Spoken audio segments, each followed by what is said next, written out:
ওনার দিকে তাকিয়ে আমি বুঝতে পারি যে আমি তো ওনার মতো এমন করে কখনো কাউকে চাইতে পারবো না।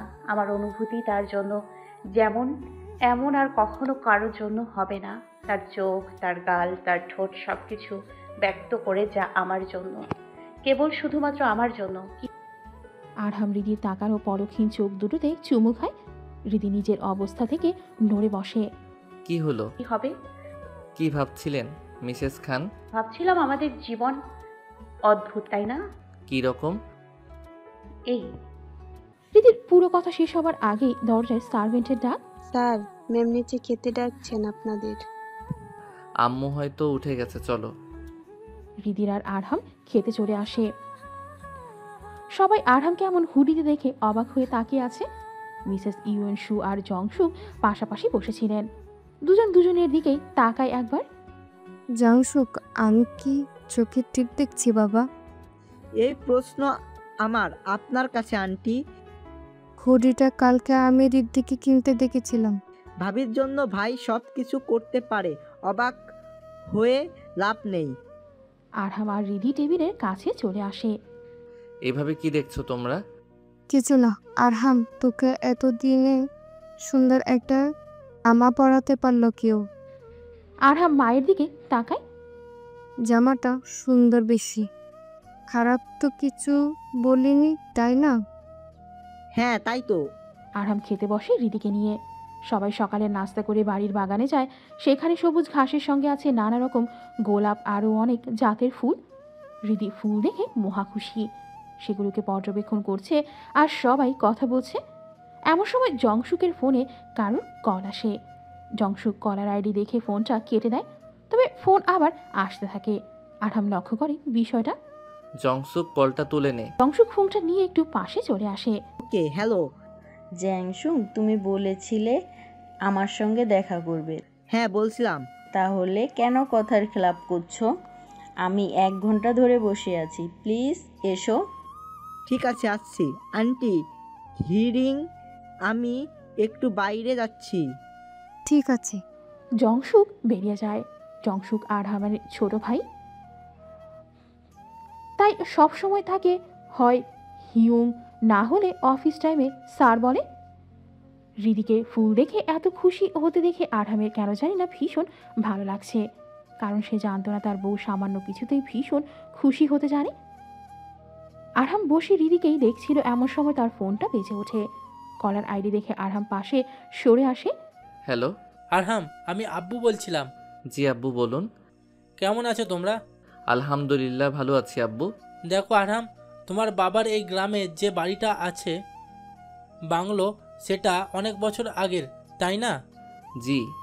তোমার জন্মের পর, তোমাদের বিয়ের আগে তুমি কি কখনো এই গ্রামে এসেছো বাবা? হঠাৎ এমন প্রশ্ন? না, আসলে একটা বিষয় সামনে আসলো যে, তাই। হ্যাঁ, আমি গিয়েছি। আসলে তোমাদের বাড়িতে তোমার বাবা এসেছিলেন। তিনি গ্রামে সবাইকে হুমকি দিয়ে গেছেন। কিসের হুমকি? যদি 1 মাসের মধ্যে সবাই পেপারে সাইন না করে, তাহলে এই গ্রামের সব বাড়ি তারা জ্বালিয়ে দেবে। আর কিছু বলেছে? হ্যাঁ, বলেছে তারা এর আগে যখন এসেছিল তখন তুমি ছোট ছিলে। এখন তুমি বড় হয়ে গেছো, তোমার অনেক ক্ষমতা, তুমি সব কিছু জ্বালিয়ে দেবে। বাবার কথায় কান দিবেন না আব্বু। আপনি নিশ্চিন্তে থাকুন, আমি বেঁচে থাকতে আপনাদের সবার কিছু হতে দেব না। বাবা, এরা অসহায়, তোমার বাবাকে একটু বোঝাও। বাবা তো আমারই আব্বু, কারোর কথা শুনবে বলে মনে হয় না। তবে চিন্তা করবেন না, আমি আছি। ঠিক আছে বাবা, পারলে সন্ধ্যায় রীতির সঙ্গে একটু কথা বলিয়ে দিও। ঠিক আছে। হৃদির বাবা ফোন কেটে দেয়। আরহাম পাশে হৃদির দিকে তাকায়। আমি বহুবার গ্রামে গিয়েছি আর প্রতিবার তোমাকে দেখেছি। আরহামের ঠোঁটের কোণে এক টুকরো বাঁকা হাসি, সবার অজানা সেই হাসি। রিদ্দি, জি আম্মু। আমার রুমে একটু আয় মা, একটা কাজ আছে। ঠিক আছে। হৃদি মিসেস ইউনশুর সঙ্গে তার রুমে চলে যায়। 1 মিনিট রিদ্দি, আমি একটু ওয়াশরুম থেকে আসছি। মিসেস ইউনশু ওয়াশরুমে চলে যায়। হৃদি শাশুড়ির রুমটা ভালো করে চোখ বোলায়। হঠাৎ হৃদির চোখ যায় আয়নার সামনে একটা বক্সে। সেটা খোলা, দেখতে মনে হচ্ছে কোনো চুরির বক্স। হৃদি এগিয়ে যায়, আয়নার সামনে গিয়ে দাঁড়ায়, বক্সের ভেতরে চুড়িটা হাতে উঠায়। হৃদির চোখ উজ্জ্বল হয়ে ওঠে। পুরনো কিছু স্মৃতি, কিছু মিষ্টি স্মৃতি। দিদি, হঠাৎ করে মিসেস ইয়নসুয়ের কণ্ঠ শুনে হৃদি চমকে যায়। জি, কি করছিস বাবা? কিছু না। এই ছুরিটা ও আম্মু, এরকম এক জোড়া চুড়ি আমার মায়ের কাছেও ছিল। মায়ের খুব প্রিয় ছিল, ঠিক এই রকম দেখতে। তাই একই ডিজাইন দেখে কিছু স্মৃতি মনে পড়ে গেল। মিসেস ইয়নসু এর মুখের হাসি কোথাও হারিয়ে গেল। ওহ আচ্ছা, আম্মু কি বলছেন? ও এই উপহারটা নিয়ে এসেছিলাম, এটা পরিস, আমার ভালো লাগবে। মিসেস ইয়নসু হৃদির হাতে একজোড়া কানের দুল দেয়। ধন্যবাদ আম্মু। আম্মুকে ধন্যবাদ বলতে নেই, সরি। সরিও বলতে নেই। আম্মু। যা রুমে যা। হৃদি বেরিয়ে আসে। হৃদির বেরিয়ে আসার পর মিসেস ইয়নসুর চুড়িগুলো হাতে নেয়। হে সৃষ্টিকর্তা, এই কেমন পরীক্ষা নিচ্ছ? এই কোন সত্যের মুখোমুখি ধারা করাচ্ছ? অতসী, তুই এখানে আছিস, ভালো থাকিস। আমার করা ভুলের শাস্তি আমার ছেলে থেকে শুরু করে আমিও ভোগ করেছি। আমি শুধু চাই ওরা যাতে ভালো থাকে। হৃদির হাতে একটা স্কার্ফ নিয়ে বসে আছে জানালার কাছে। মিষ্টি দিনগুলো আসলেই সুন্দর হয়।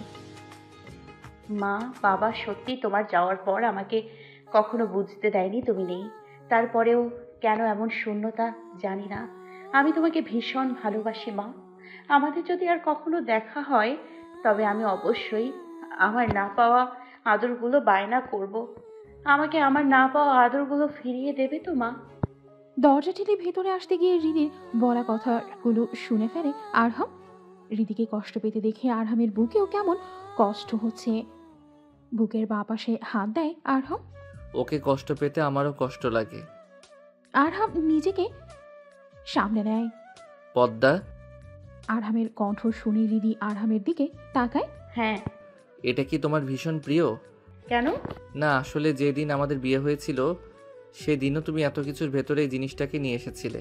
আর এরপরেও এটা আমার মায়ের স্কার্ফ। ওনাকে খুব সুন্দর দেখাতো।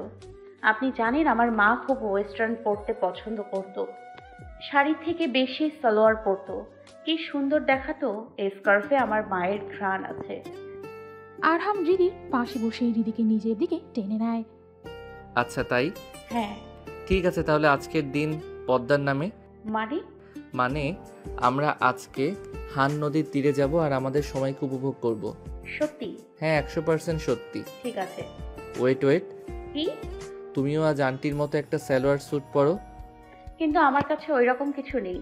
সমস্যা নেই, এই স্কার্ফটা পরবো। ঠিক আছে। বাই দ্য ওয়ে, আমার শাশুড়ির নাম কি ছিল? অতসী মির্জা। হৃদি নামটা বলে ওয়াশরুমে দৌড় দেয়। আরহাম নামটা শুনে ভীষণ অবাক হয়ে যায়। অতসী মির্জা? অতসী আন্টি? আরহাম কিছু ভাবে, এরপর সেও চলে যায় রেডি হতে। কিছুক্ষণ পর হৃদি রেডি হয়ে নিচে আসে। আরহামও সেখানে দাঁড়িয়েছিল। হৃদি মৃদু হেসে আরহামের হাত ধরে। দুজন বেরিয়ে যায়। শিওল সিটির সব থেকে সুন্দর নদীর নাম হান নদী, যার তীরে পুরো শিওল অবস্থিত। কি অপূর্ব সুন্দর দেখাচ্ছে চারিদিক। হৃদি বসে আছে বেঞ্চে। আরহাম দূর থেকে আইসক্রিম নিয়ে আসে। দুজন বসে নিজেদের আইসক্রিম উপভোগ করে।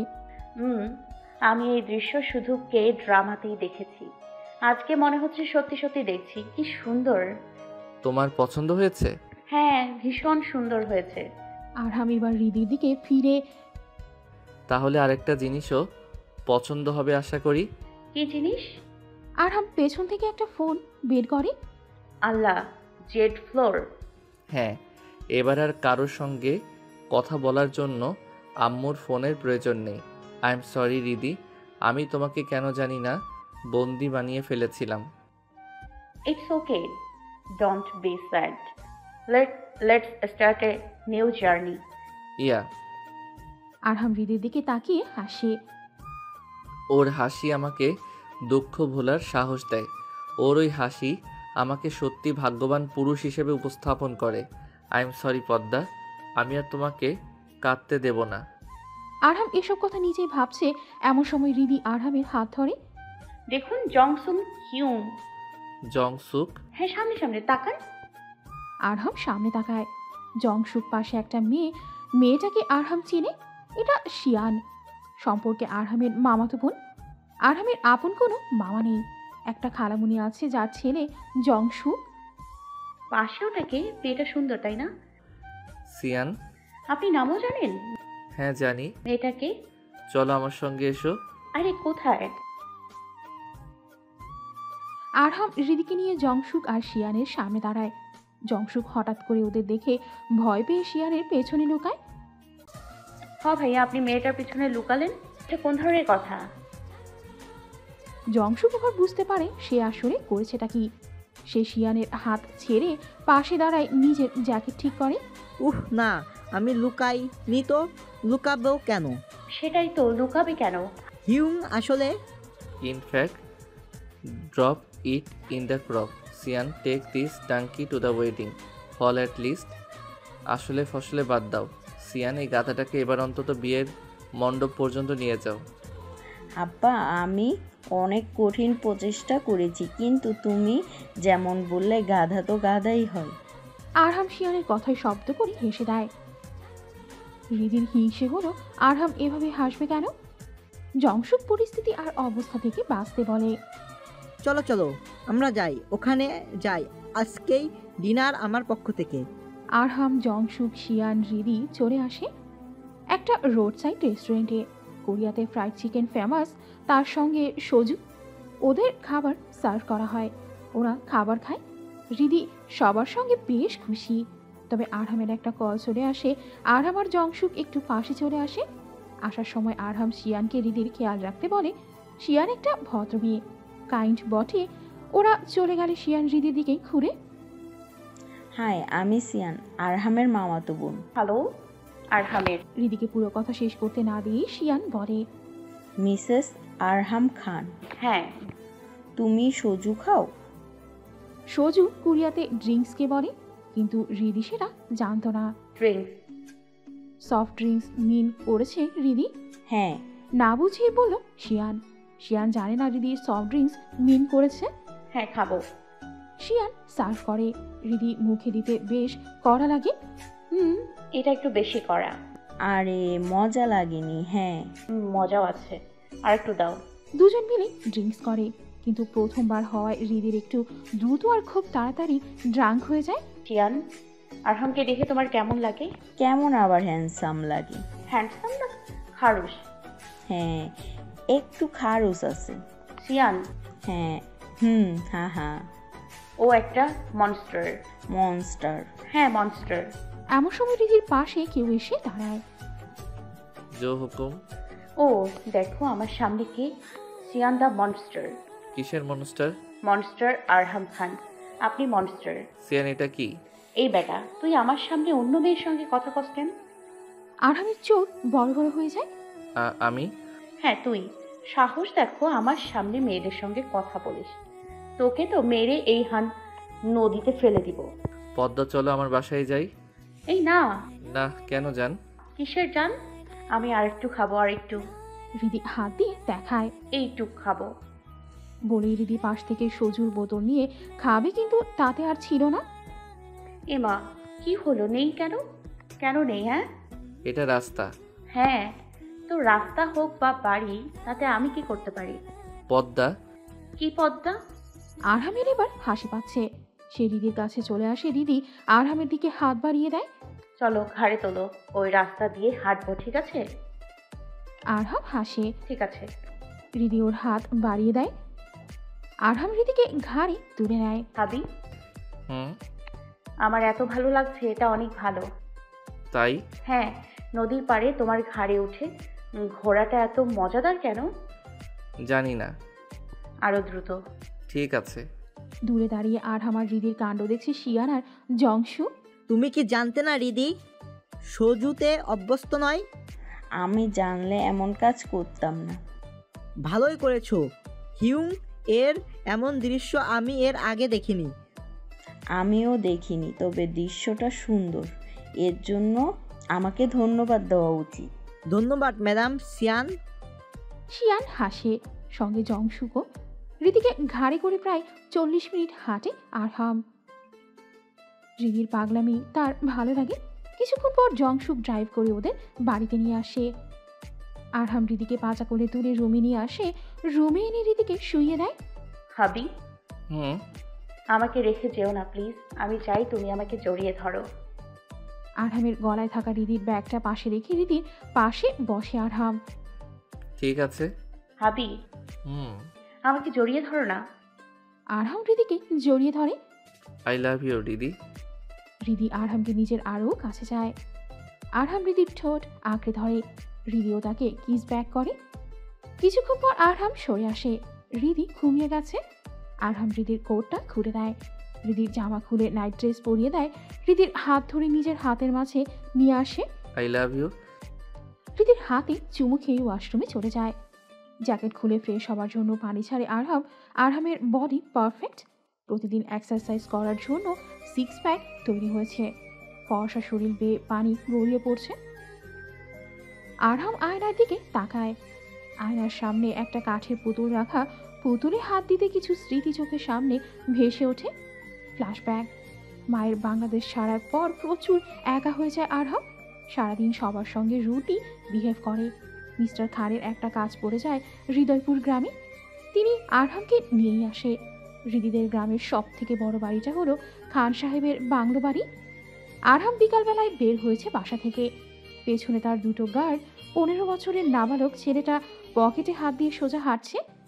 এমন সময় গ্রামের নদীর পাশে একটা বসার জায়গা আরহাম নিজের গার্ডদের বলে, এখানে দাঁড়াও, আমাকে ফলো করা বন্ধ করো। কিন্তু ছোট স্যার বড় স্যারের অর্ডার। আমি ওইখানটায় বসছি, আমার পাশে না আসলেই হচ্ছে। কথাটা বলে আরহাম সোজা চলে যায়। গার্ডরা আরহামের কথা মতো সেখানে দাঁড়িয়ে রয়। নদীর পাড়ে একটা 5 বছরের মেয়ে দৌড়াচ্ছিল, হাতে একটা কাঠের পুতুল। তবে দেখতে দেখতে আরহামের সামনে হোঁচট খেয়ে পড়ে মেয়েটা, হাঁটু কেটে গেছে অনেকটা। বাচ্চা মেয়েটা শব্দ করে কান্না করে দেয়। হাতে থাকা পুতুলটা নদীর পাড়ের নিচে পড়ে গেছে, নদীর ভেতর এখনো যায়নি। আমার মিমি, আরহাম এগিয়ে আসে। তুমি ঠিক আছো? আমার মিমি। আরহাম সঙ্গে সঙ্গে নিচে নেমে যায় আর পুতুলটা তুলে আনে। ধন্যবাদ, কিন্তু তুমি ওকে বাঁচিয়েছো, তাই তুমি এটাকে কাছে রাখো। আমি এটা দিয়ে কি করব? জানো, ওর নাম মিমি। ওকে দেখলে তুমি সব সময় ভালো থাকবে। আমার মিমি যখন থেকে আমার সাথে আছে, আমার কোনো কষ্ট হয় না, তাই তুমিও সব সময় থাকবে। তাই? হ্যাঁ। আরহাম ইশারা করে গার্ডদের কাছে ব্যান্ডেজ ছিল, সেই ব্যান্ডেজ নিয়ে আরহাম মেয়েটার পায়ে লাগিয়ে দেয়। তোমার নাম কি? পদ্মা? তাই? হ্যাঁ। আরহাম হৃদির হাঁটুতে ব্যান্ডেজ করে দেওয়ার পর সেখানে আজিজ রহমান দৌড়ে আসে। হৃদিমা কোথায় গেছিলি? আমার জান বের হয়ে যাচ্ছিল তোকে না দেখে। বাবা, মিমি পড়ে গেছিল, এই ভাইয়াটা। হৃদি ঘাড় ফিরিয়ে তার বাবাকে দেখাবে আরহামকে, তবে সেখানে আরহাম নেই। বাবা, এখানে একটা ভাইয়া ছিল। মারে, এভাবে বাবাকে না বলে কোথাও যাস না, আমার কলিজায় পানি ছিল না তোকে না পেয়ে। সরি বাবা। আজিজ রহমান হৃদিকে নিয়ে বাড়ি চলে আসে। আরহাম দূরে দাঁড়িয়ে সেটা দেখে। স্যার, হুম। বাড়িতে চলুন। চলো। বর্তমান আরহাম হাসে, ফ্রেশ হয়ে রুমে এসে হৃদিকে জড়িয়ে নেয়।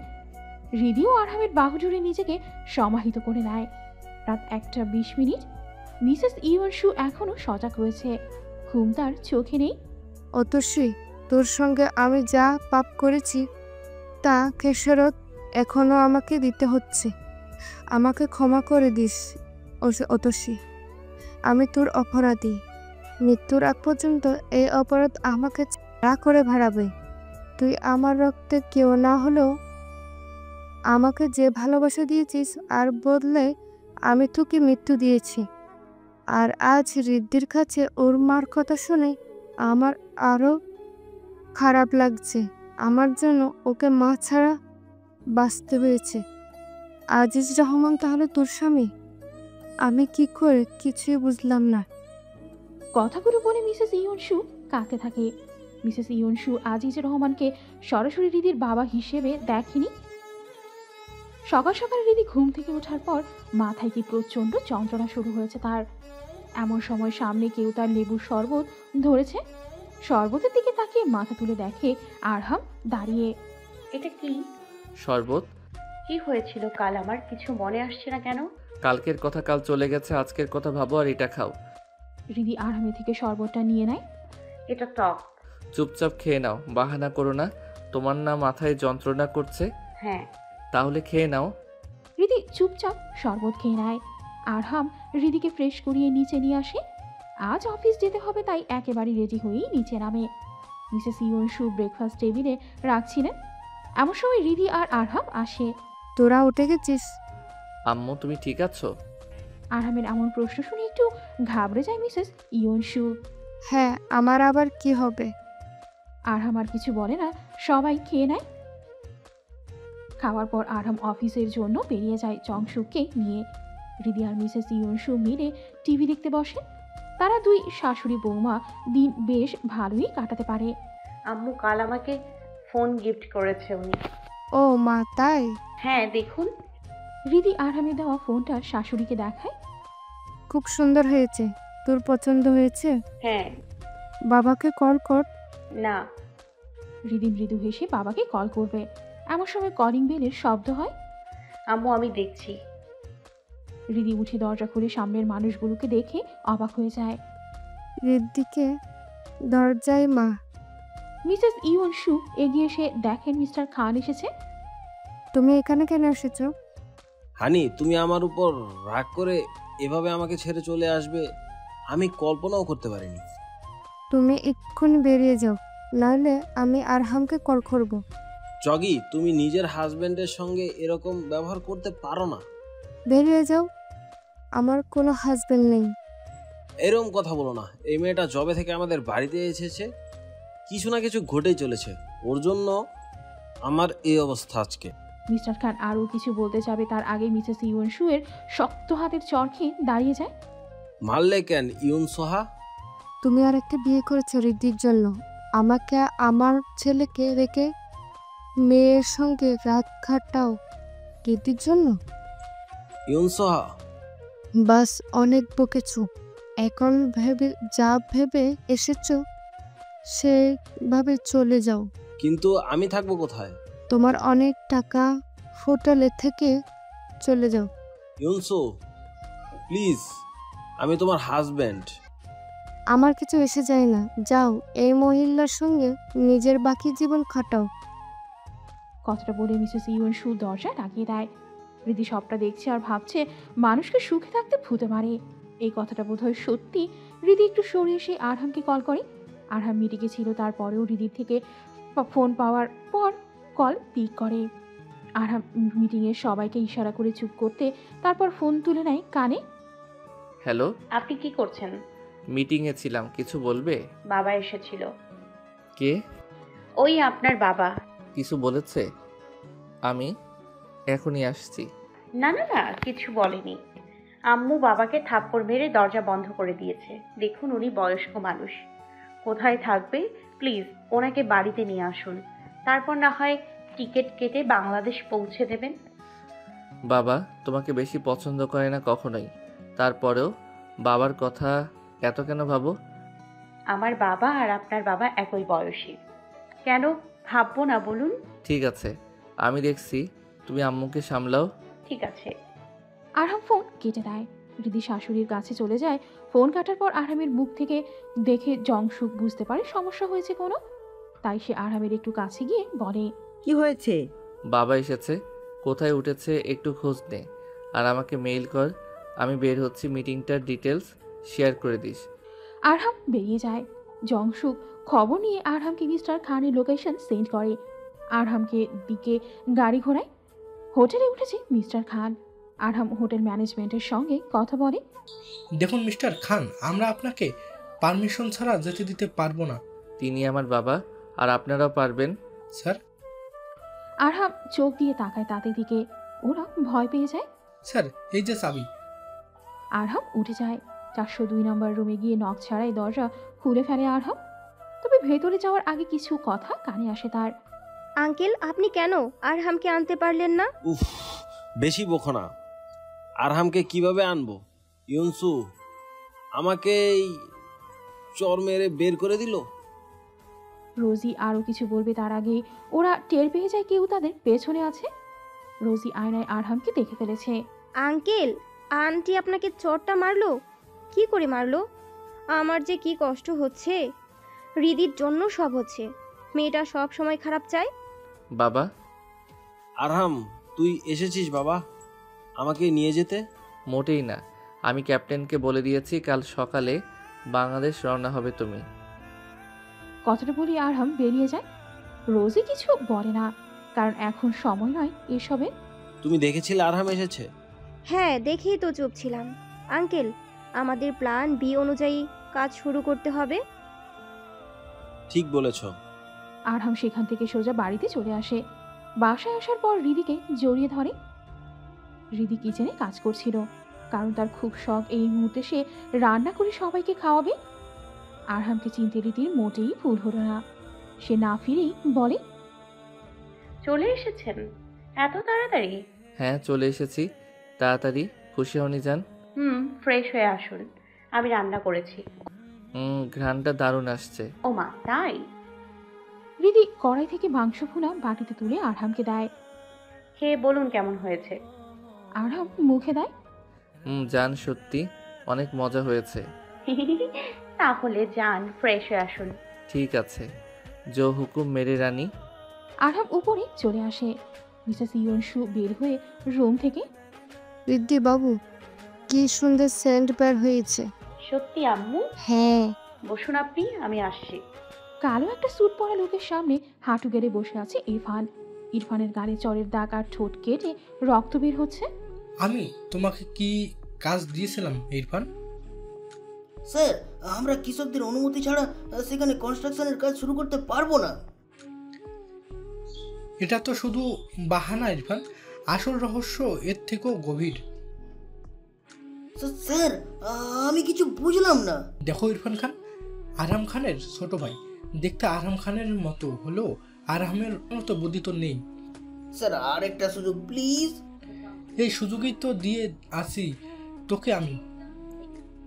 তোর জন্ম আমার জন্য হয়েছে ইরফান, আমি না চাইলে কিছুতেই হতো না। আহা, আমার ভালোবাসার উইনশু ও যদি জানতো ওর জন্য আমি কত কিছু করেছি। মানে? সরি, শোন মেহেদি, দয়া করে আমার কথা অনুযায়ী চলা শুরু কর। আরহামের বউয়ের থেকে নজর সরিয়ে সেই কাজ কর যা আমি করতে বলছি। কি কাজ? হৃদয়পুর গ্রাম জ্বালিয়ে দি। না থাকবে ফলের মাঠ, না থাকবে কৃষক, আর না থাকবে রাধা। কিন্তু স্যার, এটা তো রিক্সি। রিক্স নেওয়া আমার কাজ, তোকে এত ভাবতে হবে না। দয়া করে বের হয়ে যা। ইরফান সেখান থেকে বেরিয়ে গেলে আমরা দেখতে পাই মধ্যবয়স্ক হলেও চেহারায় সেই ছাপ আসেনি। দেখে বোঝা যাচ্ছে সে কোরিয়ান কেউ। মিস্টার চয় সং উন, ইন্টারন্যাশনাল ব্র্যান্ড লুইস হেনরি এর মালিক। তবে ব্র্যান্ড তো শুধু শো। তাকে সামনে রেখে সব রকমের ইল্লিগাল কর্মই মূল লক্ষ্য। মিস্টার চই সং উন নিজের জায়গা থেকে উঠে পেছনে তাকায়। দেয়াল থেকে পর্দা সরাতে সেখানে মিসেস ইয়নসু এর অনেক অনেক ছবি দেখা যায়। উইনশু, কেন আমি আমাকে রেখে অন্য কাউকে বিয়ে করলে? আর কেনই ওই আরহাম তোর কোলে আসলো? কেন আরহাম যদি আজ আমার সন্তান হতো তাহলে কি খুব খারাপ হতো? তুমি যদি আসিফ খানের স্ত্রী হওয়ার সত্ত্বেও আজিজ রহমানকে ভালোবাসতে পারো, তাহলে আমি কেন পারবো না? মিস্টার চই সং উন রাগে নিজের হাতের মুঠোয় থাকা কাচের গ্লাস ভেঙে ফেলে। কি না করেছি তোমাকে পাওয়ার জন্য? আজিজ রহমানের স্ত্রীকে মেরেছি যাতে তুমি ভাবো সব কিছুর জন্য দোষী তুমি। এরপর আরহামকে মাফিয়া হতে সাহায্য করেছি। আরহাম যোগ্য, কিন্তু আমি যদি আমার পজিশনে থাকার জন্য লড়াই করতাম তাহলে আরহাম কখনোই এই পজিশন পেত না। এটা তোমাকে বুঝতে হবে। ইরফানের মাকে আমি তোমার স্বামীর কাছে পাঠিয়েছি। ইরফানের জন্মের পেছনে একমাত্র আমার হাত। ওই গাদা আসিফ খান তো শুধু তোমার ঘটির মোহর, যাকে আমি চালিয়েছি আর ও চলছে। তো কিছু করার পরও আমি তোমাকে পেলাম না। তার উপর এই আরহাম আমার গলার কাটা হয়ে যাচ্ছে আর পথে বাধা হয়ে যাচ্ছে। এবার তো তোমাকে ছাড়া যাবে না উইনশু। মিস চাইসুং উইন সিগারেট আর মদ একসাথে সেবন করতে থাকে কোরিয়া। খাবার কেমন ছিল? ভীষণ ভালো ছিল, অনেক ধন্যবাদ। কেন ধন্যবাদ কেন আম্মু? আরে আমার মেয়েটা তোর খারাপ কেন লাগে? আমি তো এমনি বলেছিলাম মাঝে মাঝে এরকম ভোজন হলে ভালোই হয়। হ্যাঁ হ্যাঁ হ্যাঁ, আমিও একমত। হ্যাঁ, আমিও একমত। সবাই মিলে নিজেদের খাবার খেয়ে রুমে চলে আসে। রীতি রুমে সেই ব্যালকনিতে একটা সোফা আছে, সেখানে গিয়ে বসে। এমন সময় দিদির কাছে তার বাবার ফোন আসে। রীতি বাবার কলার আইডি দেখে ফোন তুলে নেয়। বাবা। রীতি জান আমার। রীতি বাবার কণ্ঠ শুনে নিজের অবস্থান থেকে উঠে বসে। বাবা কি হয়েছে, তোমার কণ্ঠ এমন শোনাচ্ছে কেন? জান আমার মেয়ে, আমি তোমাকে অনেক ভালোবাসি। আমিও তোমাকে অনেক ভালোবাসি, কিন্তু বাবা কি হয়েছে? মা, সময় এসেছে আরহামকে সত্যি কথা বলার। আমি খবর পেয়েছি কাল রাতে এখানে সমস্ত জমিতে আগুন ধরিয়ে দেওয়া হবে। কিন্তু বাবা তুমি তো জানো আরহামের সঙ্গে এই বিষয়ের কোনো সংযোগ নেই। আরহামের অত্যাচার সহেছি, ওর সব খারাপ ব্যবহার সহ্য করেছি। তুমি জানো আমি অন্যায় সহ্য করার মেয়ে না, কিন্তু আমি সব করেছি শুধুমাত্র এসব জানার জন্য। কিন্তু আরহামকে আমরা যা ভেবেছিলাম আরহাম তা নয়। আরহাম আলাদা একটা মানুষ। আমি জানি রীতি, আমিও সবই জানি, কিন্তু এই মুহূর্তে আরহাম ছাড়া আমাদের সাহায্য কে করবে? এই গ্রামকে বাঁচাতে চাইলে আরহামের সাহায্য প্রয়োজন, কিন্তু এর জন্য আরহামকে তোমার সব সত্যি কথা বলে দিতে হবে। আরহামকে। কি সত্যি কথা? রীতি কেঁপে ওঠে, উঠে পেছনে ফিরে দেখে আরহাম দাঁড়িয়ে আছে। রীতি বুকে হাত দেয়। আপনি আমাকে ভয় পাইয়ে দিয়েছেন। আরহাম এসে রীতির সামনে বসে। কি সত্যি? কি সত্যি? এই সত্যি যে আমি তাইকোয়ান্ডো তে ব্ল্যাক বেল্ট পাওয়া ছাত্রী। আমি রিভলভার হাতে নিয়ে এইভাবে চালাতে পারি যে 6টা গুলিতে 6 জন মানুষকে 6 সেকেন্ডে মারা সম্ভব। এতদিন ধরে তোমার সঙ্গে সাদা সিধা ভোলা ভালা মেয়েটা তোমার চর থাপড় খেয়েছে, সে আসলে অত সাদা সিধা নয়, ভোলা ভালা সেটা তো একেবারেই নয়। আচ্ছা তাই? হ্যাঁ, বক্সিং ট্রেনিংও নিয়েছি। ওয়াও, এটা জানতাম না। এটা জানতাম না মানে? আগে যা যা বলেছি সেই সব জানতেন? হ্যাঁ জানতাম। মানে? মনে করো এটা একটা সাম্রাজ্যের, আর এখানের মহিপতি আমি, তাই আমি সব জানি। তুমি কি ভেবেছো তোমার চর যেদিন খেয়েছিলাম প্রথম, সেই দিনই বুঝে গিয়েছিলাম এই হাত সাধারণ কোনো মেয়ের তো হতেই পারে না। আর মিস্টার মাফিয়া এসব জেনেও আমাকে সেদিন ওভাবে মেরেছিলেন। দেখো পদ্মা, তোমাকে সেদিন ওভাবে না মারলে শত্রুদের বোঝাতাম কি করে তুমি আর আমি শত্রু। রীতি বুকে হাত গুজে বসে আছে, চোখে মুখে রাগ স্পষ্ট। আরহাম রীতির দিকে তাকিয়ে চোখ সরিয়ে নেয়। জানো, এতদিন ধরে আমি এটাই ভাবছিলাম, আমার বউ এত ব্রেভ, তারপরেও এই ভেজা বিড়াল সাজার নাটক আর কতদিন করবে। খুব জানেন দেখছি বউয়ের ব্যাপারে। হ্যাঁ, আর এটাও জানি এখন তোমার ভীষণ রাগ হচ্ছে, আর তুমি এখন আমাকে হাতের কাছে যা আছে তাই দিয়ে মারবে। তবে তোমার মারার আগে আমি এখান থেকে কেটে পড়ি। রীতি পাশ থেকে ফুলদানিটা উঠিয়ে যখনই মারবে আরহাম দৌড়ে পালিয়ে যায়। আরহাম খান, এদিকে আসুন। ভাবেনটা কি নিজেকে? আরহাম খান, খান গ্রুপের চেয়ারম্যান। আচ্ছা ঠিক আছে, আমি রাগ করছি না, কিন্তু এই মুহূর্তে গুরুত্বপূর্ণ কথা আছে। কথা দাও, বেলকনি দরজা খুললে মারবে না। না, আপনি আমার স্বামী, এইটুকুন আল্লাহর ভয় আমার কাছে আসুন। আরহাম দরজা খুলে রীতির সামনে আসে। বসুন। দুজন বসে পাশাপাশি। দেখুন, আমি সিক্রেটলি বাবার হয়ে কাজ করতাম। এভাবে করে একটা সময় নিজেই সবটা বুঝতে পারি। ইরফান খান যতটা চালাক ওকে ভাবেনও ততটাই ভুন্দা। মানে ওর একার দ্বারা এত বড় কাজ তো সম্ভব নয়। এর মানে তুমি কি বলতে চাইছো? এর পেছনে অন্য কেউ আছে? দেখুন মহিপতি আপনি হতে পারেন, কিন্তু রানী আমি। এর মানে হলো ইরফান খান হলো পেয়ালা, ওকে যে চালাচ্ছে আমাদের তাকেই ধরতে হবে। আমার কেন জানি না মনে হচ্ছে অনেক রহস্য লুকিয়ে আছে। বুঝলাম, চলো একটা ডিল করি। কিরকম ডিল? এই জমি এবং এই সব সমস্যা শেষ হওয়ার পর তুমি আমার সাথে আগের পদ্মা হয়েই থাকবে। মৃদু হেসে আরহামের ঘাড়ে মাথা রাখে। প্রথমে অনেক কিছু নাটক হলেও আপনার প্রতি আমার ভালোবাসা কখনোই নাটক ছিল না হাবি। আরহাম হাসে, হৃদির কপালে চুমু খায়। আমরা দুজন মিলে এই যুদ্ধ জয় করব ইনশাআল্লাহ। ইনশাআল্লাহ। একটা নতুন সকাল, তার সঙ্গে তৈরি হয় নতুন নতুন গল্প। ঘুম থেকে উঠেই 2 কাপ কফি বানায় রিদি। কফি নিয়ে আরহামের সামনে আসে। আরহাম রিদিকে পাশে না পেয়ে ঘুম থেকে উঠে বসে আছে। রিদি মৃদু হেসে আরহামের সামনে কফির কাপ ধরে। আরহাম কফিটা নিয়ে নেয়। কি হয়েছে? কিছু নিয়ে চিন্তিত? চারিদিকে এত শত্রু, এখন নিজের ছায়াকে দেখলেও বিশ্বাস করতে পারি না। এত চিন্তা কেন করছেন আরহাম? রিদি, জি। আমি তোমাকে ভালোবাসি। রিদি মৃদু হেসে আরহামকে জড়িয়ে ধরে।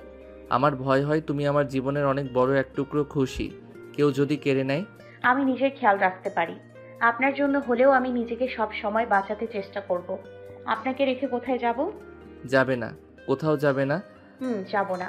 একটা ছেলে এত হ্যান্ডসাম যে শার্টের হাতা ফোল্ড করার সঙ্গে সঙ্গে তাকে দেখতে অদ্ভুত সুদর্শন দেখা যায়, যে হাসলে মনে হয় নক্ষত্রের মতো উজ্জ্বল হয়ে এসেছে ধরণী, তাকে রেখে কি করে কোথাও যাই?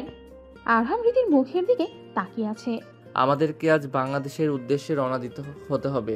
হ্যাঁ, কিন্তু তার আগে আম্মুকে এখানে রাখা যাবে না। এখানে গার্ডরা থাকবে? হ্যাঁ, থাকবে। সবার কাছে মনে হবে আম্মু এখানে থাকে, কিন্তু আসলে আম্মু অন্য কোথাও থাকবে। কিন্তু এরকম কেন? দেখুন, আমরা গ্রামে থাকি। আমাদের পাড়ায় মাঝে মাঝে কুকুর হন্যা হয়ে যায়।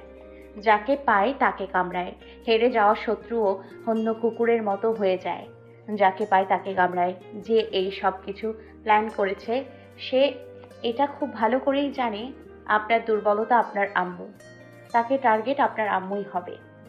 আর এখানে বাবা এসেছে, বাবাকে আমি বিশ্বাস করি না। বুঝতে পেরেছি। আরহাম প্রস্তুত? মিসেস খান প্রস্তুত। কোরিয়া থেকে বাংলাদেশের ফ্লাইট ছেড়েছে। তার কিছুক্ষণ পরেই উড়েছে আরহামের প্রাইভেট জেট। রিদি বসে আছে। আরহাম রিদির হাত ধরে বসে আছে। যুদ্ধ অনেক কঠিন হতে চলেছে। প্রায় 200 কোটি টাকার জমি, সঙ্গে এতগুলো কৃষকের কঠিন পরিশ্রম, সবকিছু। রিদির বাবা পুরোটা জীবন ধরে এদের অধিকারের জন্য লড়াই করেছে, তার সঙ্গে রিদিও। সেদিন আরহামকে রিদির কাছে সব থেকে বড় শয়তান বলে মনে হয়েছিল। আরহামের ওই হ্যান্ডসাম চেহারার পেছনে লুকিয়ে থাকা রাক্ষসটাকে মেরে ফেলতে মনে চাইছিল। সেই দিন নিজের অজান্তে কঠিন সিদ্ধান্ত নিয়েছিল রিদি। রিদি চাইলেই সেদিন বেরিয়ে যেতে পারত। ফিরে এসেছিল শুধুমাত্র একটাই কথা ভেবে, আরহাম খানের বরবাদী। কিন্তু সময়ের সঙ্গে রিদি বুঝতে পেরেছে লোকটা সেই রকম নয়।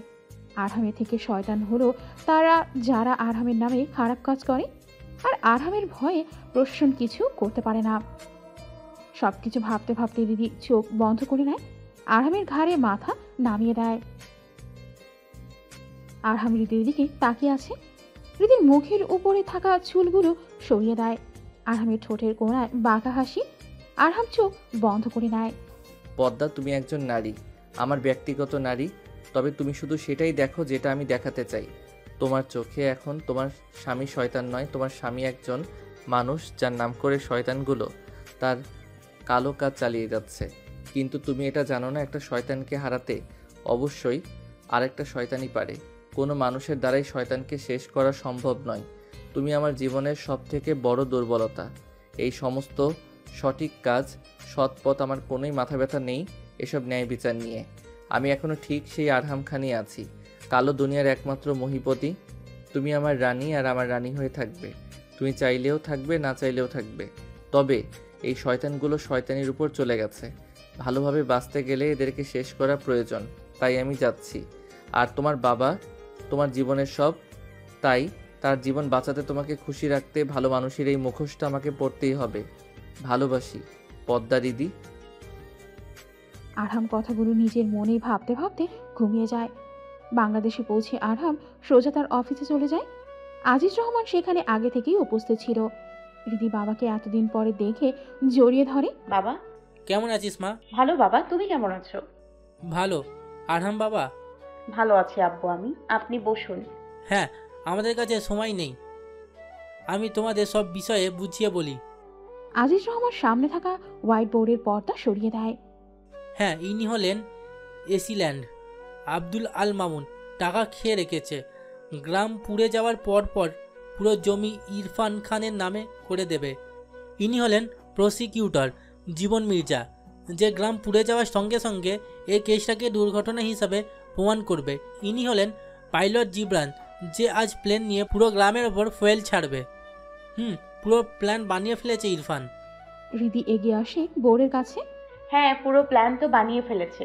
এই মুহূর্তে আমাদেরকে প্রথম অ্যাসিলেন্টকে বদলি করতে হবে।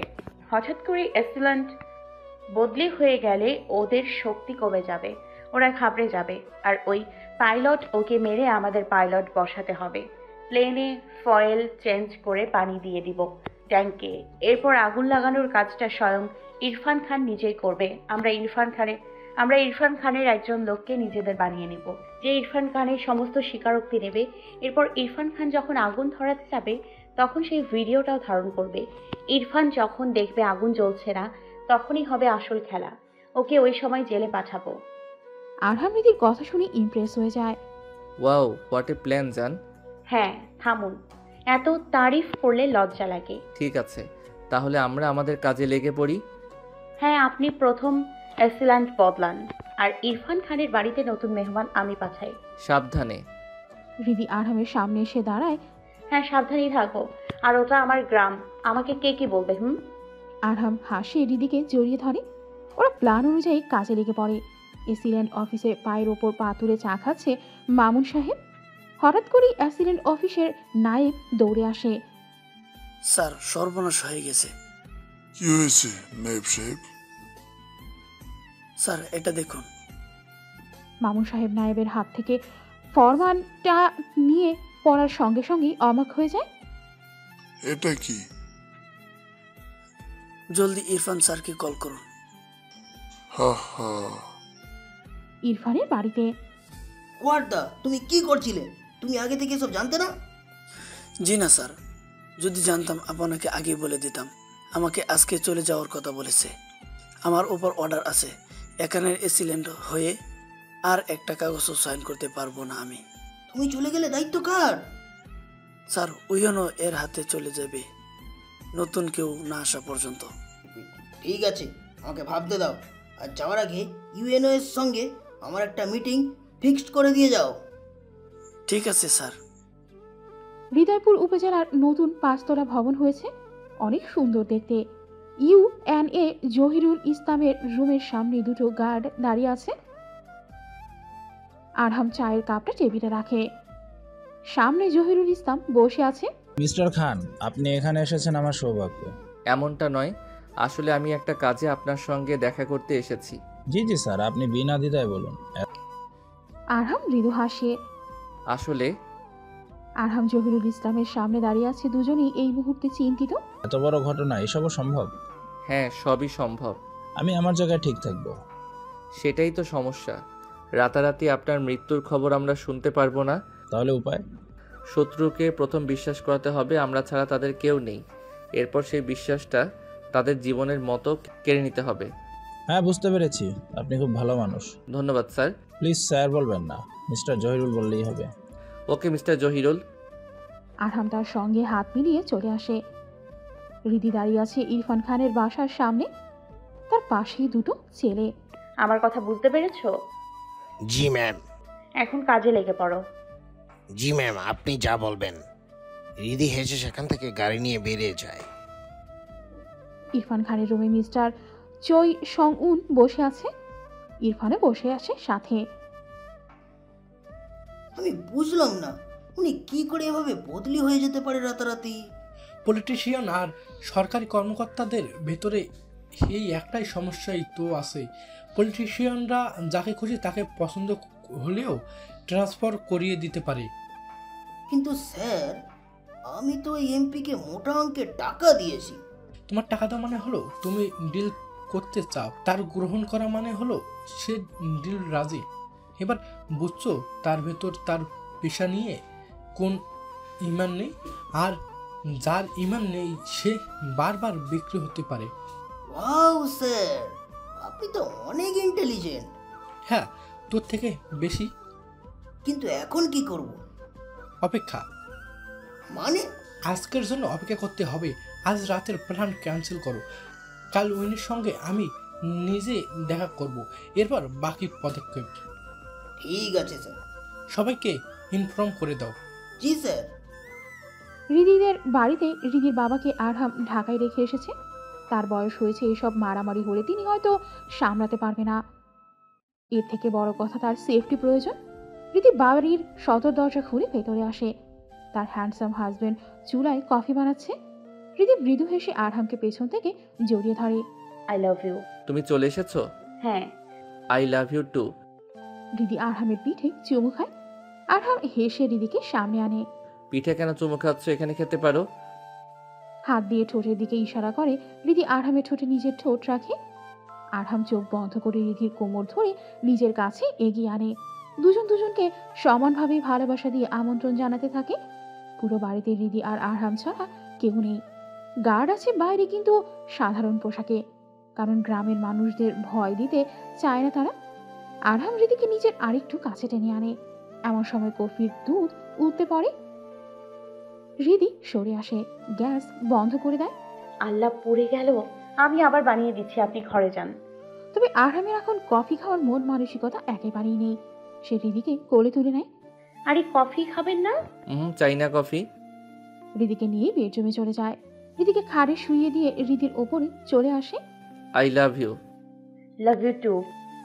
আরহাম রীতির গলায় মুখ ডোবায়। রীতির নিঃশ্বাস ভারী হয়ে আসে। দেখতে দেখতে রীতির আর্তনাদ আর আরহামের গোঙানোর ভয়ে ভরে যায় চারিদিক। বিকেলবেলা রীতির বুকের উপরে আরহাম ঘুমিয়ে আছে। রীতি চোখ খুলে দেখে ঘড়িতে বাজে বিকাল 4টা। ওরা কেউ কিছু খায়নি। রীতি আরহামের ঘুমন্ত মুখের দিকে তাকায়। কি মায়াবী! আরহামের কপালে চুমু খায় রীতি। আরহামের মাথাটা বুকের ওপর থেকে সরিয়ে বালিশে রাখে। বিছানা ছেড়ে উঠে চুলটা বেঁধে নেয়। এরপর ফ্রেশ হয়ে কিচেনে চলে আসে। ফ্রিজে বাবা তাদের জন্য কত রকম বাজার করে রেখেছে। হৃদি হাসে, তার বাবা পারেও বটে। সেখান থেকে হাঁসের মাংস আর একটা মাছ বের করে ভিজিয়ে রাখে। ওগুলো গলতে গলতে বাকি কাজগুলো সেরে নেয় দিদি। কিছুক্ষণ পর ভাতের চাল ধুয়ে চড়িয়ে দেয়। গ্যাসে কড়াই চেপে মশলা উঠিয়ে দেয়। মশলা ভাজার ঘ্রাণে ঘর মোমো করছে। হৃদি দ্রুত জানালা খুলে দেয়। হাওয়াটা বের হবার জন্য ধীরে ধীরে দিদি রান্নার প্রায় শেষ পর্যায়ে। এমন সময় আরহাম উঠে এসে রিদিকে জড়িয়ে ধরে। উঠে গেছেন? ফ্রেশ হয়ে আসুন, খাবেন। যাচ্ছি। ছাড়ুন, যান, ফ্রেশ হয়ে আসুন। যাচ্ছি। তোমার ঘ্রাণ আমাকে শান্ত করে। রিদি এবার ভ্রু কুঁচকে তাকায়। কোনো স্বপ্ন দেখেছেন? তাহলে? এমনি। আচ্ছা যান, দেখুন কি ভালো রান্না পারি আমি। ঘ্রাণ সুন্দর এসেছে। তাহলে যান, ফ্রেশ হয়ে আসুন। আরহাম ফ্রেশ হয়ে আসে। দুজন মিলে খাবার খেয়ে নেয়। আজকের দিনটা এভাবেই কেটে যায়। মিসেস ইউএনশু আজিজ রহমানের সামনে বসে আছে। আজিজ রহমান অবাক হয়ে তাকিয়ে আছে মিসেস ইউএনশু এর দিকে। আপনি? হ্যাঁ আমি, আরহামের মা আমি। দেখুন মিসেস খান, আমি চাই না আমাদের অতীতের কারণে আমাদের বর্তমান বাচ্চাদের জীবনে কোনো প্রভাব পড়ুক। ভয় পাবেন না, আমিও চাই না এমন কিছু হোক। আমি সব ভুলে গেছি, আপনিও ভুলে যাবেন।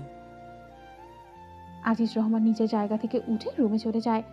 মিসেস ইউএনশু সেখানে বসে রয়। ঘটনার বিস্তার মিসেস ইউএনশু বিয়ের পর থেকে আসিফ খান প্রায় তার কদর করা ভুলে গিয়েছিল। এমন নয় তাকে অবহেলা করতো না, তবে সেই ভালোবাসাটা কখনো ছিল না। মিসেস খান আসিফ খানকে ঠিক করার জন্য প্ল্যান করে তারা ভ্যাকেশনে যাবে। পরিবার যদি এক জায়গায় থাকে তাহলে হয়তো সবটা ঠিক হবে। হৃদয়পুর গ্রামে ওদের যে বাংলো বাড়ি আছে সেখানে বেশ সুন্দর পরিবেশ। তিনি আসিফ খান আর আরহামকে নিয়ে সেখানে যায়। তখন হৃদি তার মায়ের পেটে। আজিজ রহমান আর অতসী বেগমের অনেক সাধনার বাচ্চা। আজিজ রহমানের কিছু ফিজিক্যালি সমস্যার কারণে তাদের বাচ্চা হতে অনেক কষ্ট হয়েছে। অনেক ডক্টর দেখানোর পর ওদের বাচ্চা হবে। আজিজ রহমান গ্রামের মাথা, তাই কোনো কাজে তাকে সবাই বিশ্বাস করে। আসিফ খান তাই এখানে আসার পর আজিজ রহমান এবং তার স্ত্রীকে খাওয়ার দাওয়াত দেয়। তারা দাওয়াত গ্রহণ করে যথাযথ সময়ে চলে আসে। আজিজ রহমান আর অতসী বেগম খান বাড়িতে যাওয়ার পর সবাই মিলে খেতে বসে। মিসেস ইউএনশু খাবার টেবিলে খাবার রেখে সবার সঙ্গে পরিচিত হয়।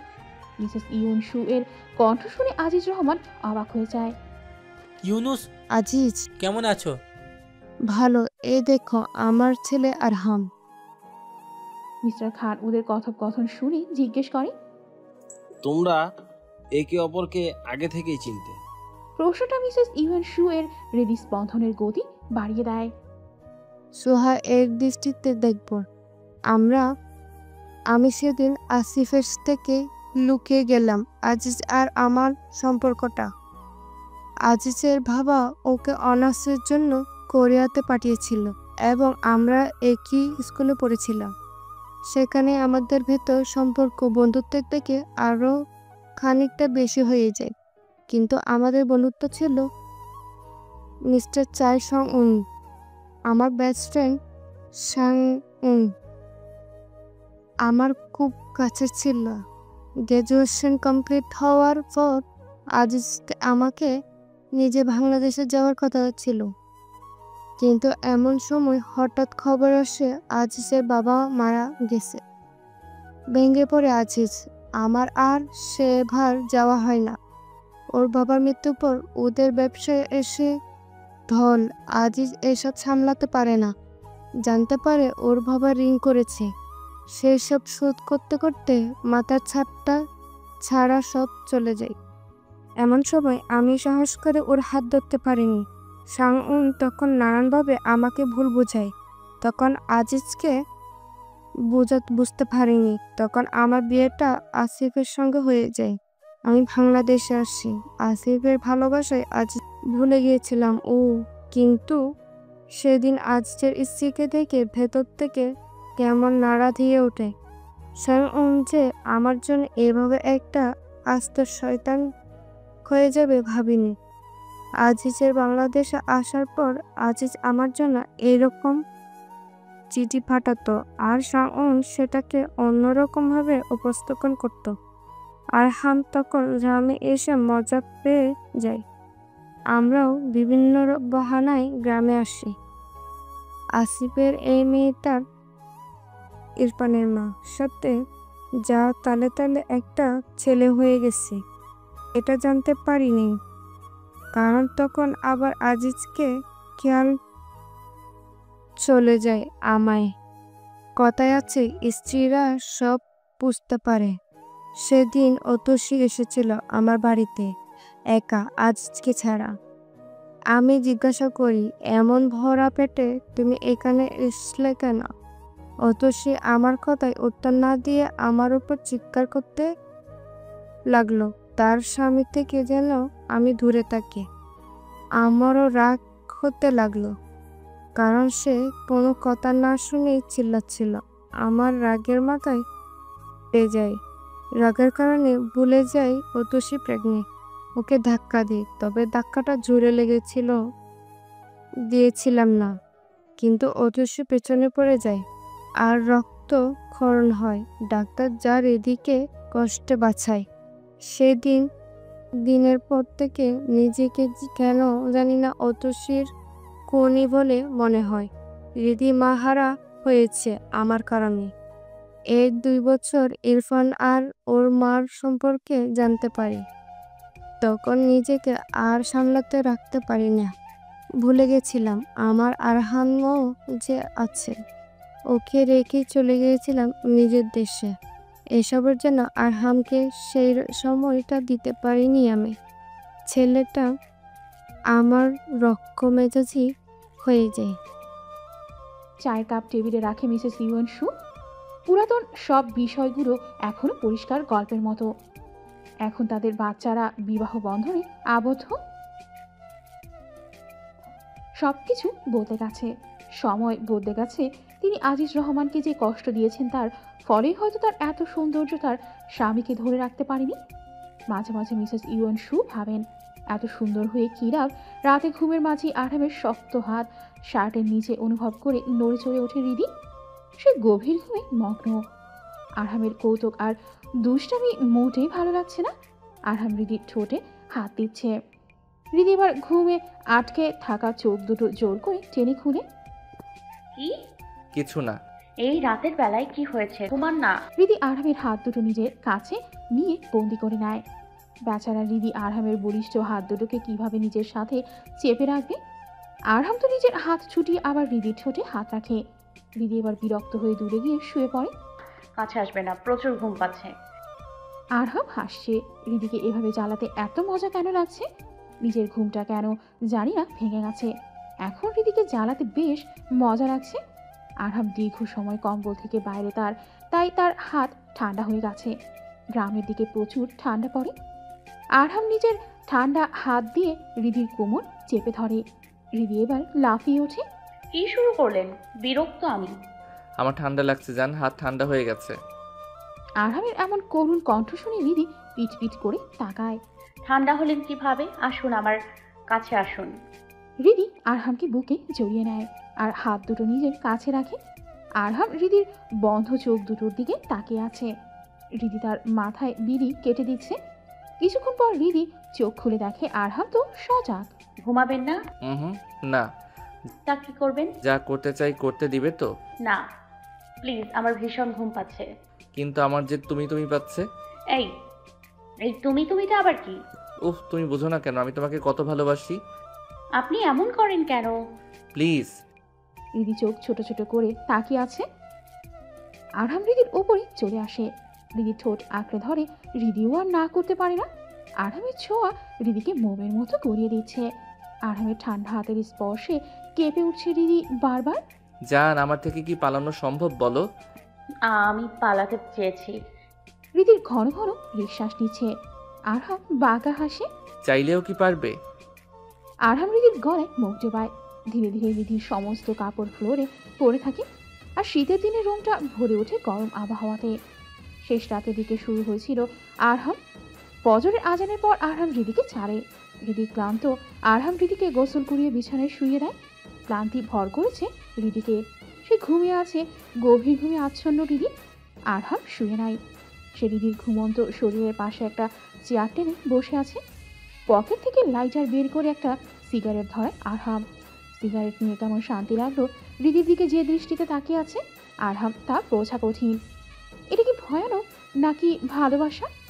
পদ্মা, আমার পদ্মা, এইভাবেই আমার বাহুডোরে আবদ্ধ হয়ে থাকবে তুমি সারা জীবন। আরহাম সিগারেটের শেষ টান দিয়ে সেটা ফেলে দেয়। এরপর রিধির পাশে গিয়ে শুয়ে পড়ে। তোমার সঙ্গে গভীর সময় কাটানোর পর সিগারেটের খেতে ভালোই লাগে। আরহামের এমন পাগলামি রিদি দেখছে না। দেখলে নিশ্চিত ভয় পেয়ে যেত পরদিন ঘুম ভাঙলে দুপুর হয় রিদির। আরহাম আগে থেকেই সব বন্দোবস্ত করে রেখেছে খাবার। আজ ইউএনও এর সঙ্গে লি সং উন এর মিটিং আছে। সেখানেই আরহাম আর রিদি ভেজ বদলে যাবে। রিদিকে খাবার খাইয়ে নিজেও খেয়ে নেয় আরহাম। রিদি আরহামকে রেডি করিয়ে দেয়। চোখে চশমা, হাতা ফুল, চুলগুলিও ক্যাবলাদের মতো সাজিয়ে দিয়েছে। রিদি আরহামের দিকে তাকিয়ে আছে। কি দেখছো? আমি কি আর্টিস্ট? ওয়াও ওয়াও, সাজিয়ে দিয়েছি। এটাকে ওয়াও ওয়াও সাজ বলে? হ্যাঁ। রিদি শব্দ করে হেসে দেয়। আমার স্মার্ট বরটা কেউ টেরেই পাবে না। এটা আরহাম খান, কোনো চান্সই নেই। হ্যাঁ হ্যাঁ ম্যাডাম, রিদি চলুন। আজকে আরহাম সেজেছে ম্যাডাম রিদি সেক্রেটারি, আর রিদি সেজেছে কোরিয়ান ইন্টারন্যাশনাল ইন্টেলিজেন্স সার্ভিসের বস। আরহাম আগে থেকে সব রকম বন্দোবস্ত করে দিয়েছে। আমরা রেডি। আরহাম রিদিকে জড়িয়ে ধরে। এত সুন্দর লাগছে, ইচ্ছে হচ্ছে খেয়ে ফেলি। অনেক হয়েছে, এবার ছাড়ুন, চলুন। হ্যাঁ ম্যাডাম। রিদি আরহামের কথায় শব্দ করে হাসে। গম্ভীর পর্যালোচনায় মিটিং চলছে ইউএনও এর অফিস রুমে। রিদি আর আরহাম যে ছদ্মবেশে এসেছে সেটা কেউই বুঝতে পারেনি। মিস্টার জহিরুল, আশা করছি আপনাকে সবটা বুঝাতে পেরেছি। এখানে আমাদের সমস্ত লোক আছে যারা ভরসা, আপনার এতে কোনো সমস্যা হবে না। জহিরুল ইসলাম বসে থাকেন কিছুক্ষণ যাবৎ। এরপর কিছু একটা ভেবে তিনি বলেন, আমি এত বড় কাজ করব, কিন্তু যদি এটা জানতে না পারি যে কাজের আসল গুরুকে। ইরফান একটু নড়ে চড়ে ওঠে। মানে আপনি এই খেলার আসল মাস্টারমাইন্ড নন। আমি আপনাকে দেখেই বুঝতে পারছি বিষয়টা। আপনি কিভাবে বুঝতেছেন এগুলো? ফালতু কথা। আপনার উত্তেজিত হওয়ার মাত্রাই আমাকে বুঝিয়ে দিচ্ছে এসবের পেছনে অন্য কারোর হাত আছে। মিস্টার জহিরুল। ইরফানকে থামিয়ে রুমে প্রবেশ করে লি জং শু। থামো ইরফান, ওনার সঙ্গে আমার কথা বলা উচিত। হ্যালো, আমি মিস্টার লি জং শু। রিদি আর আরহাম অবাক হয়ে যায়। তারা ভাবতেও পারেনি এই লোক থাকবে এসব কিছুর পেছনে। সে একজন বিখ্যাত বিজনেসম্যান, কোরিয়াতে খুব ভালো পজিশনে আছে তিনি। আপনি আমার প্রস্তাবে রাজি হন? আমাদের সঙ্গে ইন্টারন্যাশনাল ইন্টেলিজেন্স সার্ভিসের ম্যাডাম জিয়ন, উনিও আছেন। কি ম্যাডাম, আমি ঠিক বলছি তো? হৃদি নিচের জায়গা থেকে উঠে দাঁড়ায়। হ্যাঁ, আপনি ঠিকই বলছেন। আমরা সব সামলে নিব। প্রয়োজনে আপনাকে এত টাকা দিব, আপনি দেশের বাইরে বউ বাচ্চা নিয়ে আরামসে জীবন কাটাতে পারবেন।